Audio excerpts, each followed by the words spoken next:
அண்மை செய்தி. மக்களவை தேர்தல் நெருங்கி வரும் நிலையில் பாஜகவுடன் சமத்துவ மக்கள் கட்சியை இணைத்துள்ள சரத்குமார் மக்கள் நலனுக்காக தனது கட்சியை பாஜகவுடன் இணைத்துள்ளதாக பேட்டியளித்துள்ளார். இது குறித்த கூடுதல் விவரங்களை வழங்குவதற்காக நமது செய்தியாளர் சிவராமன் இணைப்பில் உள்ளார். சிவராமன், வணக்கம். இது குறித்த கூடுதல் விவரங்களை பதிவு செய்யலாம். வணக்கம் ஸ்னேகா. தற்பொழுது சமத்துவ மக்கள் கட்சி தலைவர் சரத்குமார் அவர்கள் தனது கட்சியினை பாஜகவுடன் இணைத்து இருக்கிறார். அவர் கமலாலயத்தில் நேரடியாகவே இந்த கட்சியினை பாஜகவுடன் அதிகாரப்பூர்வமாக இணைத்து அதற்கான அறிவிப்பை தற்பொழுது வெளியிட்டிருக்கிறார்.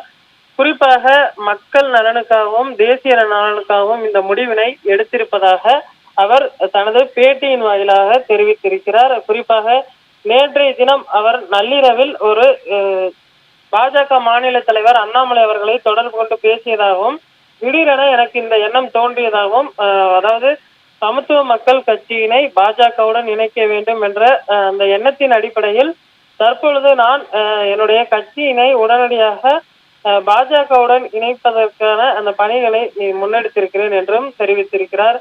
குறிப்பாக கடந்த சில நாட்களுக்கு முன்பு சமத்துவ மக்கள் கட்சி பாஜகவுடன் கூட்டணி அமைத்து போட்டியிடும் என்றும் அறிவித்திருந்தார். பாஜகவின் மேலிட பொறுப்பாளர்கள் அரவிந்த் மேனன் உள்ளிட்டோர் நேரடியாக அவரை சந்தித்து கூட்டணி குறித்து பேச்சுவார்த்தையை அவர்கள் வெளியிட்டிருந்தனர்.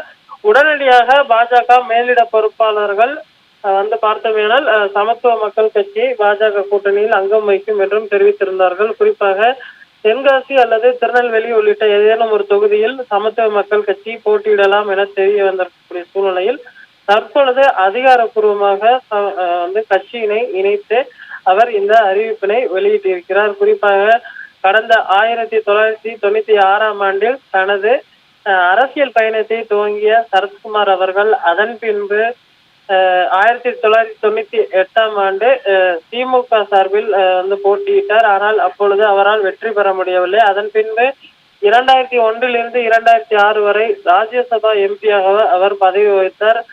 அதன் பின்பு திமுகவுடன் ஏற்பட்ட கருத்து வேறுபாடுகளுக்கு பின்பு அவர் தனது பதவியை ராஜினாமா செய்துவிட்டு 2007ஆம் ஆண்டு புதிய கட்சி, அதாவது சமத்துவ மக்கள் கட்சி என்ற ஒரு கட்சியினை அதிகாரப்பூர்வமாக துவங்கினார். அதன் பின்பு 2011ஆம் ஆண்டு அப்பொழுது பார்த்தோமேனால் அதிமுகவின் பொதுச் செயலாளராக இருந்த ஜெயலலிதா அவர்களுடன் கூட்டணி அமைத்து போட்டியிட்டார். நாங்குநேரி, தென்காசி உள்ளிட்ட 2 தொகுதிகளில் சமத்துவ மக்கள் கட்சி போட்டியிட்டது. இதில் தென்காசி தொகுதியில் எம்எல்ஏவாக சரத்குமார் அவர்கள் தேர்ந்தெடுக்கப்பட்டது குறிப்பிடத்தக்கது.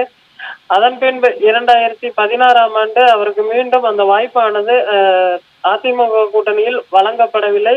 ஆனால் அதிமுக கூட்டணியில் அவருக்கான வாய்ப்பு வழங்கப்படும் என்று பலமுறை முயற்சி செய்தார். ஆனால் அதற்கான வாய்ப்பு வழங்கப்படவில்லை. தொடர்ந்து அவர் கட்சியில் பயணித்து வந்தாலுமே கூட கடந்த 2021 போதிய அளவில் அவரால் வெற்றி பெற முடியவில்லை. தற்பொழுது அவர் பாஜக கூட்டணியிலே மற்றும் அதிமுக கூட்டணி என 2 கூட்டணி கட்சிகளுடனுமே பேச்சுவார்த்தை நடத்தி வந்த நிலையில் பாஜகவுடன் கூட்டணியில் இணைவதாக ஒரு சில தினங்களுக்கு முன்பு அறிவித்திருந்தார். நேற்றைய தினம் அவருக்கான தொகுதி பங்கீடு நடைபெறும் எனவும் பேச்சுவார்த்தையானது நடைபெற்றது. ஆனால் திடீரென தற்பொழுது அவர் கட்சியினை அதிகாரப்பூர்வமாக தற்பொழுது பாஜகவுடன் இணைத்து இந்த அறிவிப்பினை வெளியிட்டிருப்பது குறிப்பிடத்தக்கது.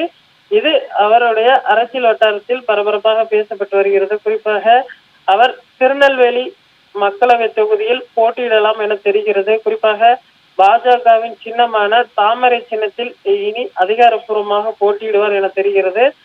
இதற்கான அந்த வேட்பாளர் பட்டியல் தயார் செய்யப்பட்டு தேசிய தலைமைக்கு அனுப்பி வைக்கக்கூடிய பணிகளை தற்பொழுது தமிழக தலைமையானது முன்னெடுத்து வருகிறது குறிப்பிடத்தக்கது.